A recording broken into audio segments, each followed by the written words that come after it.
गीत की शादी रॉकी से होती है। रॉकी और लकी दोनों भाई जिनका आपस में बड़ा प्यार होता है। अरे वाह भाभी, क्या खाना बना है। अब तो घर में ही होटल वाला स्वाद रोज मिला करेगा। अरे लकी, तुम अभी जानती नहीं हो मुझे।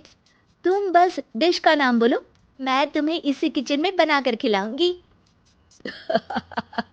चढ़ा रहा है तुम्हें ये। और तुम भी ना। गीत रॉकी के छोटे भाई को दोस्त की तरह मानती। वो रॉकी के साथ उसकी भी जरूरतों का ध्यान रखती। लकी, ये रहे तुम्हारे कपड़े, धोकर प्रेस करवा दिया है, अलमारी में सजा लो। अरे रख दो ना भाभी अलमारी में भी। हाँ हाँ, सब भाभी करेगी तो तू क्या करेगा। रहने दीजिए ना माँ जी, शादी हो जाएगी तो खुद ही सुधर जाएगा। अरे रहने दो यार। तुम दोनों मेरे कपड़े यहीं पे रख दो। एक कपड़े अलमारी में रखने को क्या बोल दिया, शुरू हो गई। एक दिन रॉकी सुनिए ना, कल जल्दी आ जाना, मुझे मायके जाना है। या सुबह छोड़ दीजिए और शाम को लेकर आ जाना। अरे नहीं नहीं, कल तो बिल्कुल पॉसिबल नहीं है, कल मीटिंग है। तुम लकी के साथ चली जाओ ना, और उसे कह देना कि शाम को लेकर भी आ जाएगा। लकी भाभी को लेकर मायके जाता है। शाम को लेकर भी आता है। आते वक्त लकी, तुम्हारे लिए मैंने एक लड़की देखी है, बहुत सुंदर है। अच्छा, क्या बात है भाभी, मुझे भी दिखा दो। और उससे भी पूछ लो कि मुझसे शादी करेगी ना। इतनी सुंदर होगी तो मुझसे क्यों शादी करेगी भाभी। अरे वाह, क्या बुराई है तुम में, इतने अच्छे हो दिखने में। हाँ, बस अपने भैया से थोड़ा कम हो। हाँ भाभी, आपको तो भैया से अच्छा कोई लगता ही नहीं है। लकी, तुम्हारे भैया हैं ही लाखों में एक। रात में दोनों घर आते हैं, लेकिन थोड़ी ही देर में उनके घर रॉकी की मौत की खबर आती है। हे भगवान, ये क्या हो गया। मेरा बेटा मुझे वापस कर दो। सब मिलकर माँ और गीत को संभालते हैं। एक दिन गीत बेटा, अब तो रॉकी रहा नहीं। तू देख ले, अगर मायके जाना हो तो। गीत कुछ नहीं बोलती और कमरे में चली जाती है। एक दिन बुआ सास उन लोगों के घर आती है। अरे भाभी, किसकी नजर लग गई आप लोगों के घर में।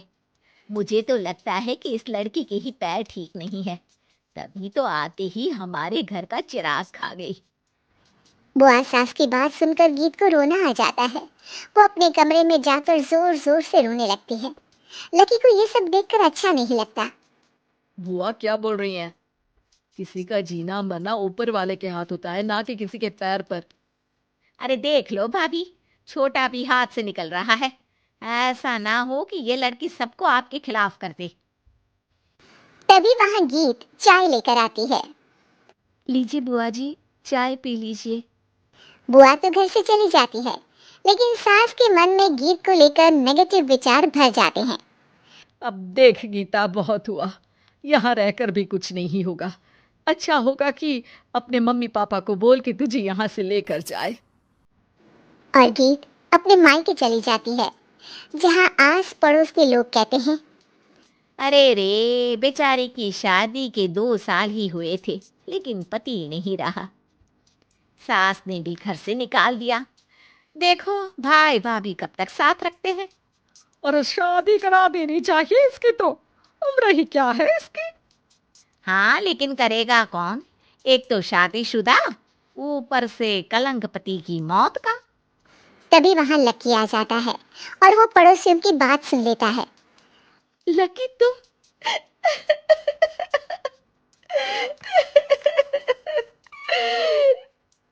भाभी, ये जमाना आपको जीने नहीं देगा।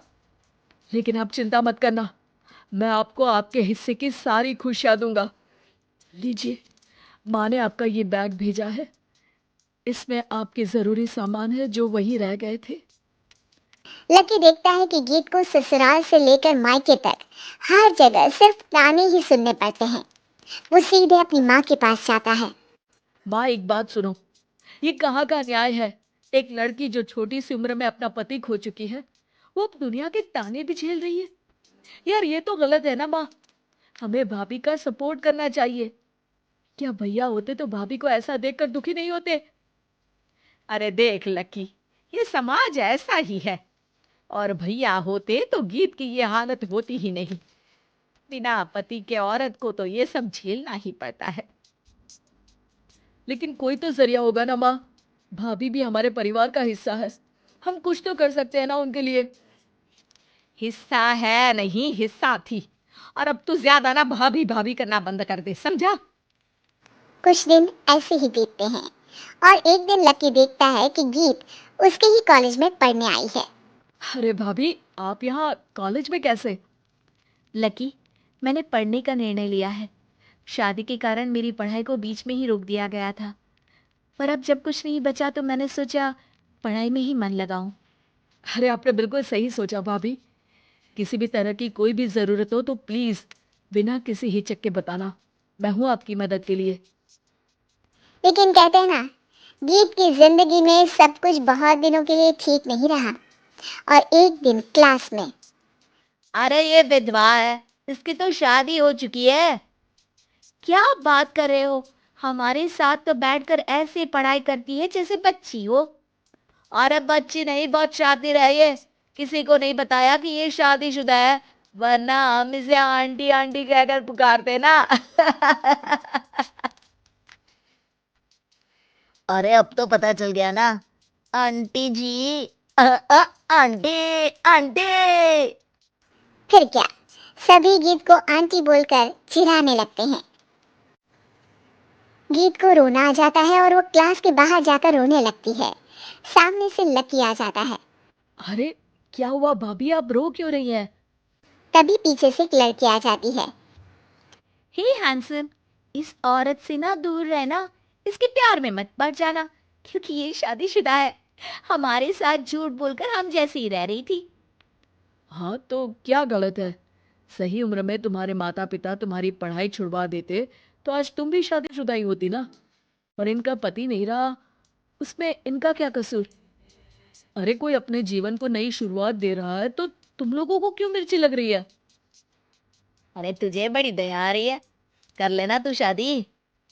लकी तब तो कुछ नहीं बोलता, लेकिन ये बात उसके मन में घर कर जाती है। और फिर एक दिन माँ, मैं गीत से शादी करना चाहता हूँ।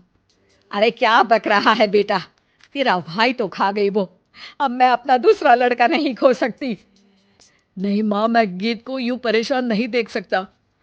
उसका कॉलेज में भी लोगों ने जीना मुहाल कर रखा है। मैं उनसे शादी कर उन्हें फिर से इस घर की बहू बनाऊंगा। तुम मानती हो तो ठीक है, नहीं तो मैं घर छोड़कर चला जाऊंगा। अरे मुझे मंजूर है बेटा। लकी माँ के साथ गीत के घर जाता है और उसका हाथ मांगता है। घर वाले मान जाते हैं। थोड़े से इनकार के बाद गीत भी लकी से शादी करने को मान जाती है।